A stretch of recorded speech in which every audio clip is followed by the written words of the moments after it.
సోదరులారా, విద్యుత్ ఉద్యోగ సోదరులారా, మీ అందరినీ నేను చేస్తున్నటువంటి రిక్వెస్ట్ ఒకటే, మల్ల జన్మ లేదు, గుర్తుపెట్టుకోండి. మల్ల జన్మ లేదు.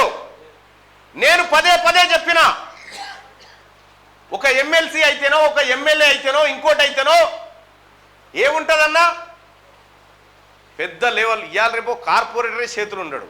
కానీ నేను 1000 సార్లు చెప్పిన, ప్రజలారా నేను మీ జీతగాన్ని అని చెప్పిన, నేను మీ జీతగాన్ని అని చెప్పిన.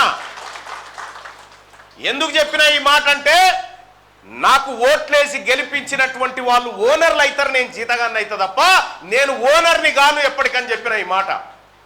రేపటి ఉద్యమంలో కూడా, రేపటి తెలంగాణ మరో బీసీ ఉద్యమంలో కూడా, రేపు బీసీల ఉద్యమం ఏదైతే జరుగుతుందో అక్కడ కూడా తీన్మార్ మల్లన్న జీతగాడే తప్ప ఓనర్ ఎట్టి పరిస్థితిలో గాడు.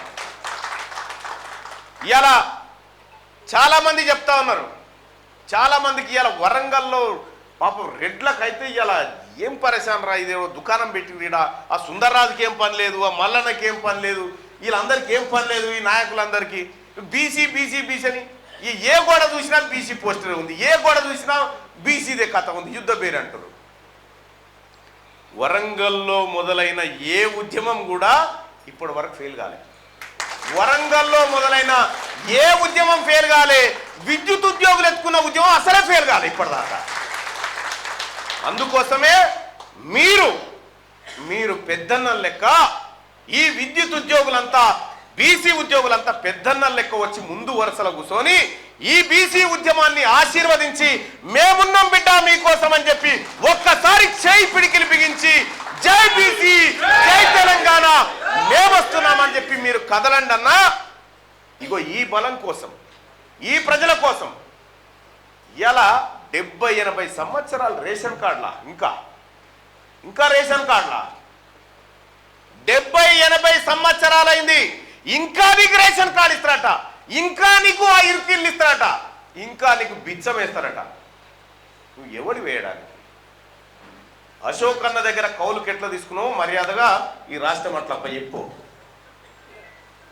ఈ రాష్ట్రాన్ని అప్పుడు అట్లా చెప్పు. ఈ రాష్ట్రాన్ని దోపిడీ చేసేటువంటి వర్గం మీద బీసీలకు వ్యతిరేకం ఎవడుంటే వానికి మేము వ్యతిరేకమే. ఒకటి చెప్తా ఉన్నా, ఈ బీసీలను అడ్డు పెట్టుకొని ఈ బీసీలను ఎరగా చూపెట్టి పదవులు పొంది ఈ జాతి ప్రయోజనాన్ని తాకట్టు పెట్టుకొని కూడా మీరు గమనిస్తూనే ఉండాలి ఎప్పటికప్పుడు.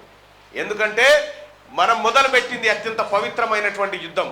ఈ యుద్ధంలో ఒక్కడు కూడా అమరు కావడానికి వీల్లేదు, ఒక్క రక్తపాతం జరగడానికి వీల్లేదు. ఒకవేళ ఈ ఉద్యమం కోసం సావాల్సి వస్తే ముందుగా తీన్మార్ మల్లన్న సావాలి తప్ప ఒక్క బీసీ కూడా రక్తం బొట్టు చిందించడానికి వీల్లేదు. అటువంటి ఉద్యమం అంకురార్పణ జరగబోతా ఉంది. ఇల్లు కట్టుకుంటే సౌకోట ఎక్కిస్తాం చూడు, ఆడబిడ్డను పిలుచుకుంటాం. ఇలా విద్యుత్ ఉద్యోగులు కూడా ఈ బీసీ ఉద్యమానికి ఆడబిడ్డ కంటే ఎక్కువ ఉద్యోగులు. అందుకోసం ఈ ఉద్యమానికి, ఈ పోరాటానికి వచ్చి ఒక్కసారి నేనున్న ప్రజలారా బీసీల కోసం అని చెప్పి ఒక్కసారి గర్జించాల్సిందిగా మీ అందరినీ రిక్వెస్ట్ చేస్తూ ఈ కార్యక్రమానికి పిలుస్తా ఉన్న సోదరులారా. ఇక్కడ విద్యుత్ ఉత్పత్తి సంస్థలు చాలామందికి ఉన్నాయి. ఒక బీసీఓన్ కన్నా కరెంటు తయారు చేసేది ఉన్నది ఒక్కటన్నా. ఎందుకు లేదు? పవర్ మన దగ్గర లేదు. పవర్ మన దగ్గర లేక ఈ రకరకాలు ఉన్నాయి సోదరులారా. ఇప్పుడు చాలామంది మిత్రులు మాట్లాడారు, బీసీ ఉద్యోగుల ప్రమోషన్ కోసం అనేక ధర్నాలు చేయడం జరిగిందని చెప్తా ఉన్నారు. ఒక్కసారి నీ రాజ్యం కోసం ధర్నా చేస్తుడు, నీ కాళ్ళ కాడికి ప్రమోషన్లు వచ్చి నిలబడతాయి. రాజ్యం కోసం చేస్తే కాళ్ళ కాడికి వస్తాయి, రాజీ కోసం చేస్తే కుత్కెల కాడికి వస్తాయి. మన సత్యనారాయణ మాట్లాడి బీసీ ఉద్యమాలకు అండగా ఉంటామని చేస్తున్నా. 2005 సంవత్సరంలోనే ఈ భవిష్యత్తులో జరిగేటువంటి కుట్రను పసిగట్టి బీసీ ఉద్యమాన్ని ఈ స్థాయికి, బీసీ ఉద్యోగులను ఈ స్థాయికి తీసుకొచ్చినటువంటి మీ అందరికీ, వేదిక మీద ఉన్నటువంటి అందరికీ, సోదరులందరికీ కూడా పేరు పేరున నమస్కారం తెలియజేస్తా ఉన్నా. ఇలా అశోక్ ముదిరాజ్ అన్న కూడా అదే పిలుపునిస్తా ఉన్నాడు, ఉద్యమానికి అండగా నిలబడండి సోదరులారా అని చెప్పి.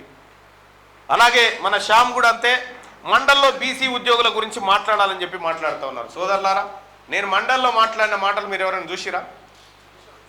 ఎవరి గురించి మాట్లాడినా? ఓన్లీ బీసీల గురించి మాట్లాడినా, అత్యధిక శాతం ఉన్నటువంటి బీసీల బతుకుల గురించి మాట్లాడినా. మండల్లో మనకు వాటా లేదు, మండల్లో 3-4 ఉంటాం. మండల్లో ఉండేటువంటి చైర్మన్ గారి దగ్గర నుంచి అందరు కూడా అగ్రవర్ణాలు. ఆడ సంఖ్యాబలాన్ని బట్టి సమయం ఇస్తారు. నేను చెప్పిన నేను 52% ఉన్న బీసీల మనిషికి వచ్చిన సభా సమయంలో 52% నాకు ఇవ్వమని అడిగిన. ఇవాళ తీన్మార్ మల్లన్నకు తోడు మన బీసీలో 2-3 ఆడుంటే తప్ప, ఓ బెంచ్ ఎత్తేస్తందుకో, ఇది వాళ్ళ కొడుతుందుకో, దానికో అజమున్నోలో 2 ఉండాలి కదా.